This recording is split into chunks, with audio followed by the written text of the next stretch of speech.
Hi అండి, అందరికీ good morning.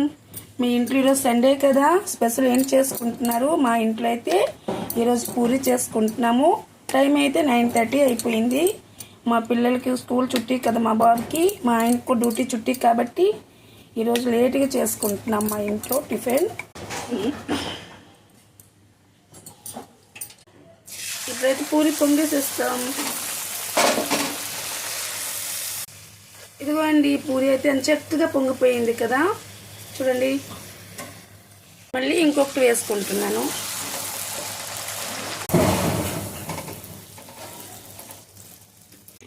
ఈరోజు అయితే ఇగో అండి, పూరితో కాంబినేషన్ చికెన్తో అయితే భలే టేస్టీగా రుచిగా ఉంటుంది కాబట్టి ఇదిగో మా టిఫిన్ అయితే రెడీ అయిపోయింది.